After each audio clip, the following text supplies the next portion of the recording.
So a few weeks ago, I did a video showing my streaming setup, and one of my friends asked me about a multi-streaming setup, and I had previously done a lot of multi-streams in the past. I've recently just reset up my OBS to be able to do multi-streams again. I haven't really multi-streamed since moving, but I am planning to stream to Twitch, YouTube horizontal, and YouTube vertical, since you can now stream to YouTube both horizontal and vertical modes at the same time. So I am playing around with that, trying to get that working in a way that I want it to. I'm also trying to see if I can get streaming to TikTok at the same time. I may as well just try everything. It allows me to learn more. It allows me to play around with things and figure some things out and make more content for you guys. So I'm trying to get all that figured out, but I did want to go over the plugins that I have that I'm using right now for OBS in order to multi-stream, some of the things that I have set up, some of the little custom things that I've done, some of the little tips and tricks that I'm using, and just overall how I have my multi-stream stuff set up. So without further ado, let's go ahead and hop in OBS. All right, so here we are in OBS. This is my multi-stream layout. As you can see here, I'm in my glitchy multi-scene and my profile multi. Now I have tons of scenes set up. I have tons of profiles set up. If you are starting off with a standard stream layout that you're using for another type of stream, so if you're just doing Twitch and you want to set up one for Twitch and YouTube, for example, I would highly suggest just duplicating your current scene and then modifying it to be able to work with YouTube. I ended up putting a ton of work into doing this because my Twitch ones are all laid out at 1080p, but for YouTube, I want to lay it out at 1440p because I plan to stream to YouTube at 1440p 60, and my Twitch is going to be at 1080p 60. So took a long time to rescale all of my scenes, all of the layouts of everything. But I finally got it working, and it's working out pretty well. If you are planning on doing that, it is unfortunately a pretty manual process to rescale everything. But you just got to take a little bit of time and you can get it done. Now, before we hop into the layout of everything, let's quickly take a look at my settings here. So my main stream is YouTube because it is the higher quality one. So we have the YouTube set up here just right through OBS. And I am doing at 24,000 kilobits per second. I have really good internet here. I have 3 gigs up and down, and my computers get about 2.5 gigs up and down because that's what my network, like all the backbone is, everything is 2.5 gigs. So, and these are all the standardized settings. I have rescale output off, and that is my main stream. And then I am using the ATEM multi-stream plugin to stream out to other services at the same time. Now, in the past, I talked about the multi-RTMP plugin. That one was really great. It's been around for a really long time and it did a great job for me. But ATEM recently set up the ATEM multi-stream plugin. The UI is a lot better. They're constantly updating it. It's able to do the horizontal and verticals at the same time. And I think overall, it's just a better solution at the moment. So I would highly suggest the ATEM multi-stream over the RTMP if you do want to do multi-streaming at this point in time. All right, so let's go ahead and head into my ATEM multi-stream settings. So the main canvas obviously is doing YouTube as the standard right out of the box. And then my additional one is for Twitch. We're doing 60 frames per second, but we're downscaling to 1920 by 1080. The downscale filter is by Cubic, is a pretty commonly recommended one. So that's what I'm using right now. I have the bitrate set to the maximum of 6,000 kilobits per second for Twitch. Now, at some point, I do want to see if I can do the advanced broadcasting setup with ATEM multi-stream, where it will send a 1080p and then maybe like a 720p version to Twitch so that I am transcoding on my end so that my viewers are able to watch a little bit easier. I'm going to try with 1080. I'm going to see if anybody ends up mentioning any issues about buffering and stuff like that. I did have somebody who watches me quite regularly ask why I was streaming at 720p. So I'm going to try the 1080 for a little bit and see how well that works out. Other than that, all the settings are pretty much the same as before. And for all of my stuff, I'm using my NVIDIA NVENC. I have a 1650 Super. It's nothing spectacular, but it does have NVENC on there. So it's doing a pretty decent job right now. Now, in addition to that, I am also doing the vertical streaming, as I mentioned. So I have my vertical canvas set up for YouTube and really not much going on there. I haven't adjusted any of the settings from the standard. I just left it as it is.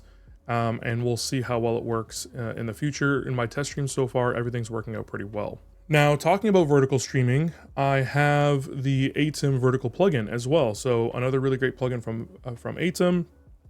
It comes with a few sections. So we have the vertical canvas here, and that is going to show you exactly what's streaming out, just like your standard canvas. And then there are the vertical scenes and vertical sources.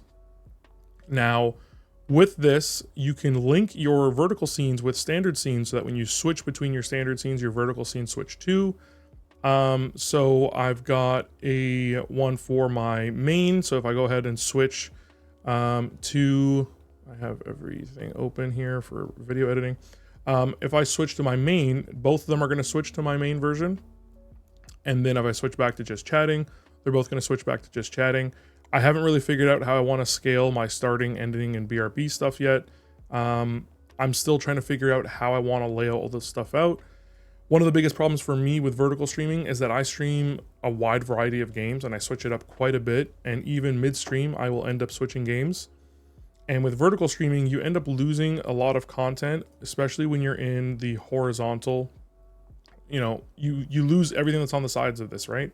So a lot of people end up putting a lot of time and effort into moving UI elements into the center of their screen using masks and stuff. Nutty actually does a really good video. If you want to see some great videos as to how to set up vertical streams, if you want a little bit more technical information as to how to set a lot of this stuff up, I've been using his videos for a very long time, and I checked out a lot of his videos for the vertical setups. So if you do want to check his stuff out, I will leave links in the description. For that, you can even see this little template out here on the vertical. This is also his.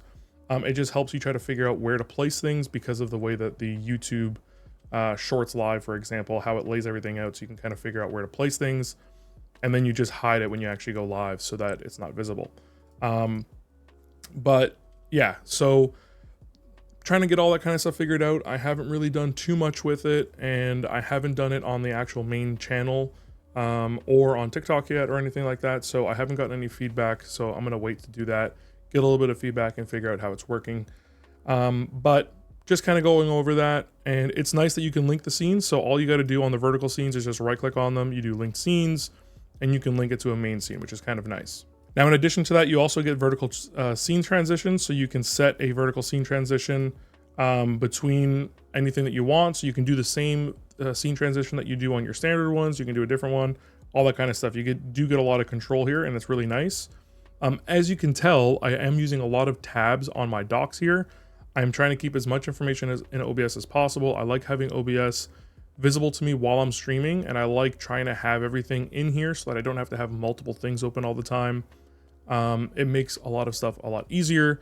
And to continue talking about docs, we can talk about here in my just left of my canvas, I have my information docs. So basically I have the YouTube live control panel so that I can change all the information on the YouTube side of things. I have the quick actions from Twitch, which allows me to edit the stream info here. And because as I mentioned, I switch games a lot, so having these are handy. And then I also have a restream custom doc in here that allows me to update the titles of both things at the same time. Now, again, Nutty has a plugin that he's made to allow that to happen without having to use this custom doc. So if you do want to go ahead and check that out, again, link in the description. I'm using this one. I really wish there would be a solution at some point to not only change the titles of everything, but the categories of everything. Unfortunately, YouTube and Twitch, and I assume all the other ones as well, all do their category stuff differently. And that makes it different or difficult to change them all at the same time. But I do hope that as multi-streaming gets more common or gets more popular, that it would become a little bit easier. You know, one of the biggest downsides of streaming to YouTube is that it's really cumbersome to set up every single time you stream. You have to go ahead and set up a stream, do a whole bunch of settings every single time, and then adding a vertical stream on that, you do that a second time. It becomes a little bit cumbersome. I really hope that that gets streamlined a little bit over the next little while, but this does help me quite a bit here.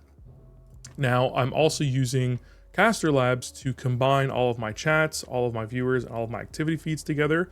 I was using StreamerBot, but unfortunately StreamerBot does not currently support or doesn't properly show when you're streaming to both YouTube horizontal and YouTube vertical. It doesn't show the chats properly because unfortunately, don't know why YouTube's doing this, but they're separate chats.